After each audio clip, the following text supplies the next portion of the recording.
Hi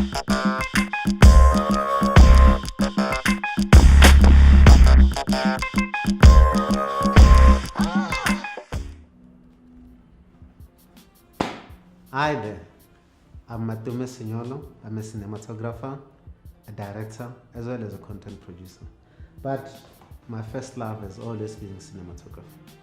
The reason I love cinematography is that it's the art of visual storytelling. As a cinematographer, you have a responsibility to decide or dictate what the visuals the audience see. But not only what the visual sees, but how you want to present those visuals to them. The way we use the cameras would then dictate the emotions and how the audience would feel when they're watching the scenes that we've just recorded. It's always important that when you decide on the type of shots that you want to use on a specific scene, you need to always ask yourself how you want your audience to feel watching those scenes.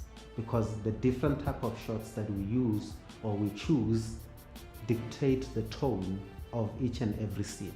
We're gonna start discussing an extreme long shot. An extreme long shot is usually used for establishing an environment. For example, if you are filming or you are recording a scene downtown Joburg or Newtown, instead of telling the audience that you are in downtown or you're in Newtown, what you do is that you do an extreme long shot of the environment in order to tell the viewers where you are.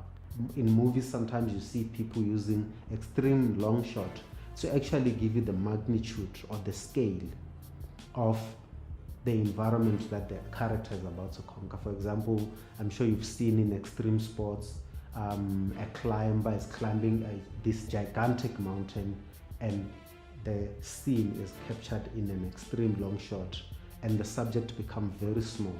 Basically what the director is trying to portray is the magnitude of the scale of the adventure that the character is about to take. The next shot is a long shot. So a long shot, usually it's a little bit more distance from your characters. So the longer you are from your characters, what that does to the audience is that they also become emotionally disconnected from the scene that is taking place. I'm going to use an example of an argument scene. So if there are two people arguing with each other, as a viewer watching an argument scene on a long shot, I become almost like a bystander to the scene because I cannot connect to the emotions of the characters because I'm far from them. I feel detached from them. The next shot is a medium shot. So normally a medium shot is framed just above the waistline and at the tip of your head. Medium shot is very versatile and it's one of the most used shots in films, dramas, or even on interviews.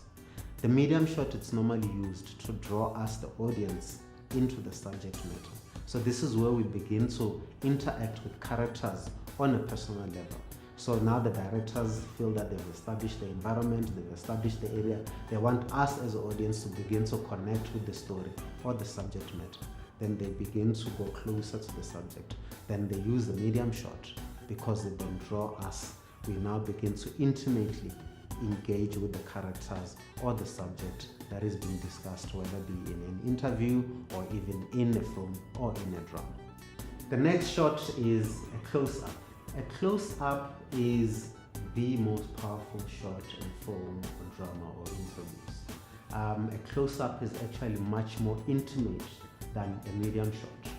In a close-up, this is where the emotions and the expressions of the subject become more visible and more affecting to the audience. So you are now beginning to lose an information about the location and the set, but you are getting more closer and more intimate into the subject or the character. Then there is extreme close-up. Extreme close-up amplifies the intensity of the emotions. This is where the camera is right in the front of your character's face. Even the smallest details, like your tears, anger, or happiness, are beginning to become even more visible because of the intensity of the shot or the intensity of the details that the shot reveals. But you can use a big close-up even on object. It does not only have to work on a character. But obviously there is a whole lot of other different type of shots that one can use. The ones that I've just mentioned are your normal standard shots that you can use in a film, interview, in order to portray certain feelings or emotions to your audience. But there's a whole lot of others. For example, there's the low angle and the high angle. The low angle is the shot where you place your camera on a lower angle and you look up on your subject. You use your low angle if you want to make your subject a hero, or you want them to look big, or you want them to look powerful. So you place your camera low and you look up on them.